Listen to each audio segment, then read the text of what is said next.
Hi hello வணக்கம் and welcome to your மாமி bomb channel. நம்ம சேனலில் குக்கிங் செக்ஷனில் இன்றைக்கி என்ன பார்க்க போகிறோம் அப்படின்னா ஹோம்மேட் கொத்து பரோட்டா. வாங்க அதை எப்படி செய்யலான்னு பார்க்கலாம். அதுக்கு முன்னாடி நம்ம சேனலில் சப்ஸ்கிரைப் பண்ணாதவங்க கீழே இருக்க ரெட்டில் சப்ஸ்கிரைப் பட்டனை கிளிக் பண்ணிக்கோங்க, கூட இருக்க பெல் பட்டனை கிளிக் பண்ணிக்கோங்க. அப்போ தான் நம்ம போடுற வீடியோ நீங்கள் தொடர்ந்து பார்க்கலாம். வாங்க இப்போ வீடியோக்குள்ளே போகலாம்.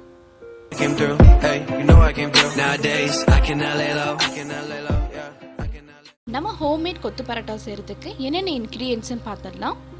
ஒரு பெரிய வெங்காயம் நறுக்கியது, கறி லீவ்ஸ், ஒரு பெரிய தக்காளி சாப் பண்ணி வச்சுருக்கோம், 2 பச்சை மிளகாவை சாப் பண்ணி வச்சுருக்கோம், ஹோம்மேட் பரோட்டா சாப் பண்ணி வச்சுருக்கோம், நம்ம ஒரு எக் எடுத்திருக்கோம், வீட்டில் செஞ்ச சிக்கன் கறி. ஓகே, இதுதாங்க நம்ம ஹோம்மேட் கொத்து பரோட்டா செய்கிறதுக்கான தேவையான இன்க்ரீடியன்ட்ஸ். வாங்க அதை எப்படி செய்யலான்னு பார்க்கலாம். ஒரு தவா எடுத்துக்கோங்க, அதில் ஒரு 3 to 4 table spoon oil add பண்ணிக்கோங்க. நாங்கள் வந்துட்டு தேங்காய் எண்ணெய் ஆட் பண்ணியிருக்கோம். நீங்கள் எந்த மாதிரி எண்ணெய் நீங்கள் யூஸ் பண்ணுறீங்கனாலுமே நீங்கள் ஆட் பண்ணிக்கோங்க. நம்ம ஃபைனாக சாப் பண்ணி வச்ச வெங்காயத்தை ஆட் பண்ணுறோம். எண்ணெயிலே கொஞ்சம் ஃப்ரை பண்ணி விட்டுக்கோங்க. ஸோ வெங்காயம் வந்து நல்லா ப்ரௌனிஷ் ஆகணும், ஸ்மெல் போகணும், அந்த மாதிரிலாம் எதுவும் இல்லை. ஜஸ்ட் டேஸ்ட்டுக்காக நம்ம வதக்குறோம். நம்ம ஃபைனாக சாப் பண்ணி வச்சுருக்க பச்சை மிளகாவே இப்போ நம்ம ஆட் பண்ணிக்கலாம். கேப்சிகம் யூஸ் பண்ணிக்கோங்க, ரொம்ப டேஸ்ட்டாக இருக்கும். பச்சை மிளகாவை நீங்கள் இப்படி கட் பண்ணி போட்டிங்கன்னா மட்டும்தான் கொஞ்சம் நல்லா உங்களுக்கு டேஸ்ட் எடுத்து கொடுக்கும். வெங்காயம் பச்சை மிளகாய் கொஞ்சம் வதக்கி விட்டுக்கோங்க. ஒரு 4-5 கறி லீவ்ஸ் எடுத்திருக்கேன். ஸோ உங்களுக்கு வேணும் அப்படின்னு சொன்னீங்கன்னா நீங்கள் எக்ஸ்ட்ராவும் போடலாம். இப்போ நம்ம ஃபைனாக சாப் பண்ணி வச்சுருக்கேன் ஒரு பழுத்த தக்காளி ஆட் பண்ணிக்கிட்டோம். அதையும் ஜஸ்ட் நீங்கள் எல்லா இதோட மிக்ஸ் பண்ணி விட்டுக்கோங்க. வெங்காயம் பச்சை மிளகாய் தக்காளி இது எல்லாமே போட்டிருக்கோம். இதெல்லாம் நல்லா வதங்கணும் அப்படிங்கிறதுக்காக கொஞ்சம் நம்ம உப்பு ஆட் பண்ணிக்கலாம். எல்லா இடத்துலையுமே உப்பு பிடிக்கிற மாதிரி நீங்கள் ஸ்டியர் பண்ணி விட்டுக்கோங்க.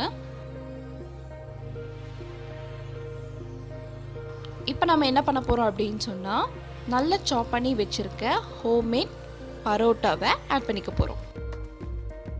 பரோட்டாவோட அந்த மிக்சர் எல்லாமே என்ன பண்ணணும், மிக்ஸ் ஆகிற மாதிரி நல்லா வதக்கி விட்டுக்கோங்க. ஸ்டவ் நீங்கள் மீடியம் ஃப்ளேமில் வச்சுக்கோங்க.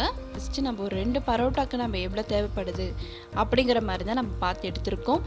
நீங்கள் உங்களோட குவான்டிட்டியை பொறுத்து நீங்கள் வெங்காயம் இந்த மாதிரி இன்க்ரீடியன்ஸோட குவான்டிட்டியை நீங்கள் இன்க்ரீஸ் பண்ணிக்கோங்க.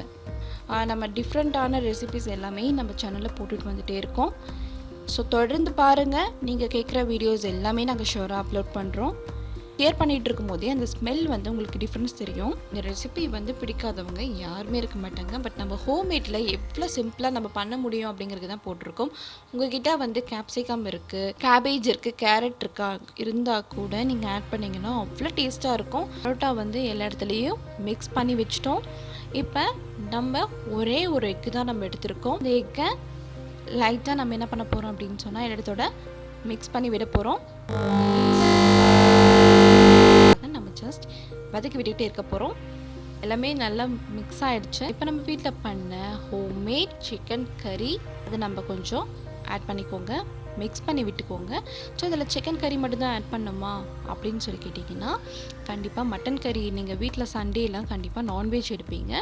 அந்த டைமில் நீங்கள் இந்த மாதிரி ரெசிபி நீங்கள் எடுத்து பண்ணிங்கன்னா கூட உங்களுக்கு குழம்பு நீங்கள் எக்ஸ்ட்ரா பண்ணணும்னு அவசியம் இல்லை. அந்த பரோட்டா வந்து பார்த்திங்க அப்படின்னா அந்த குழம்பு வந்து நல்லா அப்சர்வ் பண்ணணும். ஸோ கொஞ்சம் கொஞ்சம் நம்ம ஆட் பண்ணும்போது அந்த டேஸ்ட் இன்னுமே வந்து உங்களுக்கு ரொம்ப சூப்பராக இருக்கும். அண்ட் இங்கே பாருங்கள், இப்போ கொத்து பரோட்டா நம்ம எல்லாமே ஜஸ்ட் நம்ம என்ன பண்ணிகிட்ருக்கோம் அப்படின்னா மிக்ஸ் பண்ணிக்கிட்டே இருக்கோம். இப்போ இந்த மாதிரி ஒரு கிளாஸ் எடுத்துக்கோங்க. இல்லைன்னா வந்து உங்ககிட்ட வந்து ஸ்டிக்கீஸ் இருந்துச்சுன்னா ஸ்டிக்கி எடுத்துக்கோங்க. தோசை கரண்டி இருக்கு இல்லையா, ஸோ அது 2 இருந்துச்சுன்னா கூட நீங்கள் அந்த மாதிரி எடுத்து கூட யூஸ் பண்ணிக்கோங்க. இந்த மாதிரி குத்தி விட்டுக்கோங்க. குத்தி விடும்போது கொஞ்சம் பார்த்துக்கோங்க. பிகாஸ் நீங்கள் பக்கத்தில் இருந்தீங்க அப்படின்னா உங்கள் கண்ணில் எல்லாம் படுறதுக்கு ரொம்ப அதிகமாக வாய்ப்பு இருக்குது. ஸோ கண்ணில் எதுவுமே படாத மாதிரி கொஞ்சம் பார்த்து சைடாக வச்சு நீங்கள் குத்தி விட்டுக்கோங்க. இப்போ கொஞ்சம் குழம்பு சேர்த்துக்கோங்க, திரும்பி மிக்ஸ் பண்ணி விட்டுக்கோங்க. நம்ம போட்டிருக்க பரோட்டா பார்த்திங்கன்னா லேயராக கூட இல்லாமல் குழம்போட அந்த நம்ம போட்டிருக்க இன்க்ரீடியன்ஸோட நல்லா வந்து மிக்ஸ் ஆகிருக்கு. இந்த டைமில் 1 டேபிள் ஸ்பூன் பெப்பர் எடுத்துக்கோங்க, பெப்பர் ஆட் பண்ணிக்கோங்க. ஒரு சின்ன வெங்காயம் எடுத்துக்கோங்க, இது ரொம்ப டேஸ்ட்டாக இருக்கும். இல்லைன்னா பெரிய வெங்காயம் ஒரு 1/2 எடுத்து அதுவும் ஃபைனாக சாப் பண்ணி மேலே இப்படி ஆட் பண்ணிக்கோங்க. ஸோ அதை நல்லா மிக்ஸ் பண்ணி விட்டுக்கோங்க. ரொம்ப ரொம்ப டேஸ்ட்டாக இருக்கும்.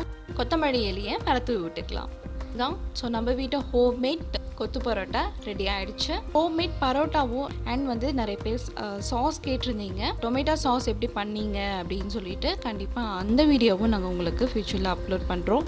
ஓகே, ஃபைனலி ரெடி ஆகிடுச்சு கொத்து பரோட்டா. ஸோ இந்த கொத்து பரோட்டாவை நம்ம என்ன பண்ண போகிறோம் அப்படின்னு சொன்னீங்கன்னா, நம்ம ஒரு வாழை இலை இருந்துச்சுன்னா அதில் நம்ம சர்வ் பண்ண போகிறோம். ஸோ வாழை இலையில் நம்ம அதை போட்டு நல்லா காற்று போகாத மாதிரி க்ளோஸ் பண்ணிக்கிட்டு அண்ட் தவாலி நம்ம என்ன பண்ண போகிறோம் அப்படின்னா ஒரு ஜஸ்ட் 5 to 10 minutes அது மேலேயே வைக்க போகிறோம். நம்ம கோகோனட் ஆயில் அண்ட் ப்ளஸ் இலை இதெல்லாம் போடும்போது ஓப்பன் பண்ணிங்க அப்படின்னாலே அவ்வளோ டேஸ்ட்டாக இருக்கும். ஹோப்ஃபுல்லி இந்த வீடியோ எல்லாருக்கும் ரொம்ப பிடிச்சிருக்குன்னு நம்புகிறேன். பிடிச்சிருந்தால் லைக் பண்ணுங்கள், ஃப்ரெண்ட்ஸ் அண்ட் ஃபேமிலிக்கு ஷேர் பண்ணுங்கள். இந்த மாதிரி டிஃப்ரெண்ட்டான recipes, craft works, colour dishes, side dish and health benefits பற்றி நீங்கள் தெரிஞ்சுக்கணும் அப்படின்னா மறக்காமல் நம்ம சேனலை சப்ஸ்கிரைப் பண்ணுங்கள். தேங்க்ஸ் ஃபார் வாட்சிங்.